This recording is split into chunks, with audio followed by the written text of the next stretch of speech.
ಬೇಸಿಗೆಯ ತಾಪಮಾನ ದಿನೇ ದಿನೇ ಏರುತ್ತಿದ್ದು ಸೂರ್ಯನ ಕಿರಣಗಳ ತೀವ್ರತೆಯಿಂದ ನೆಲದ ಮೇಲೆ ಬರಿಗಾಲಲ್ಲಿ ನಡೆಯುವುದು ಮಾತ್ರವಲ್ಲ, ಪಾದರಕ್ಷೆ ಧರಿಸಿದರೂ ಹೊರಗಡೆ ತಿರುಗಾಡುವುದು ಕಷ್ಟ ಸಾಧ್ಯವಾಗಿದೆ. ವಿಶೇಷವಾಗಿ ದೇವಸ್ಥಾನಗಳಲ್ಲಿ ಪ್ರದಕ್ಷಿಣೆ ಹಾಕುವ ಬರಿಗಾಲಿನಲ್ಲಿ ಸುತ್ತುವ ಭಕ್ತರಿಗೆ ಬಿಸಿಲಿನ ತಾಪವು ಕಾಲು ಸುಡುವಂತಹ ಪರಿಸ್ಥಿತಿ ಸೃಷ್ಟಿಸಿದೆ. ಈ ಸಮಸ್ಯೆಗೆ ಪರಿಹಾರವಾಗಿ ಮೈಸೂರು ಅರಮನೆ ಆವರಣದಲ್ಲಿರುವ ಶ್ವೇತವರಹ ಸ್ವಾಮಿ ದೇವಸ್ಥಾನದಲ್ಲಿ ಪ್ರದಕ್ಷಿಣೆ ಮಾರ್ಗದ ಸುತ್ತಲೂ ರಿಫ್ಲೆಕ್ಟಿವ್ ಪೇಂಟ್ ಅಳವಡಿಸಲಾಗಿದೆ.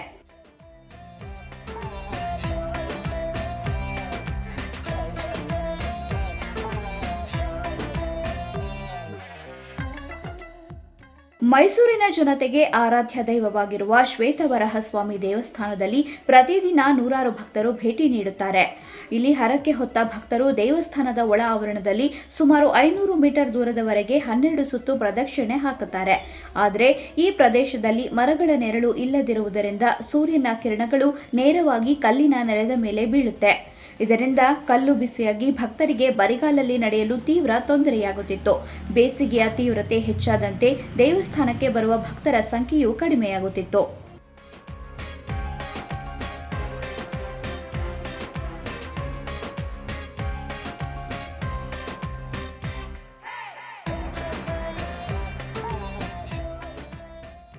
ಈ ಸಮಸ್ಯೆಯನ್ನ ಗಂಭೀರವಾಗಿ ಪರಿಗಣಿಸಿದ ದೇವಸ್ಥಾನದ ಆಡಳಿತ ಮಂಡಳಿ ಪ್ರದಕ್ಷಿಣೆ ಮಾರ್ಗದ ಸುತ್ತಲೂ 500 ಮೀಟರ್ ಉದ್ದದಲ್ಲಿ ರಿಫ್ಲೆಕ್ಟಿವ್ ಪೇಂಟ್ ಹಾಕುವ ನಿರ್ಧಾರ ಕೈಗೊಂಡಿತ್ತು.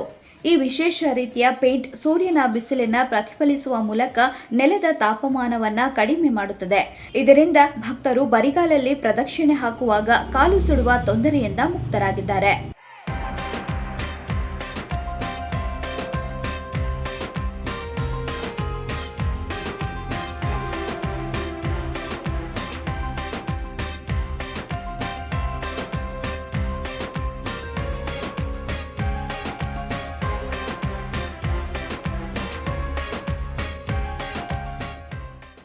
ಪೇಂಟ್ ಅಳವಡಿಸುವ ಮೊದಲು ಬೇಸಿಗೆಯ ತಾಪಕ್ಕೆ ಹೆದರಿ ಹಲವು ಭಕ್ತರು ದೇವಸ್ಥಾನಕ್ಕೆ ಬರುವುದನ್ನೇ ತಪ್ಪಿಸಿದ್ರು. ಆದರೆ ಈ ಪರಿಹಾರದ ನಂತರ ಭಕ್ತರ ಸಂಖ್ಯೆ ಮತ್ತೆ ಏರಿಕೆಯಾಗಿದೆ.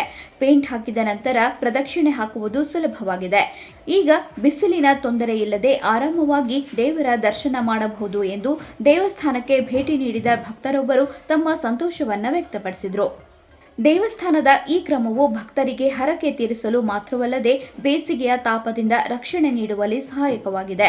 ಮೈಸೂರು ಅರಮನೆ ಆವರಣದ ಈ ದೇವಸ್ಥಾನಕ್ಕೆ ಭೇಟಿ ನೀಡುವವರಿಗೆ ಈಗ ಬಿಸಿಲಿನ ಚಿಂತೆ ಇಲ್ಲದೆ ಧಾರ್ಮಿಕ ಕಾರ್ಯಗಳಲ್ಲಿ ಭಾಗವಹಿಸುವ ಅವಕಾಶ ದೊರೆತಿದೆ.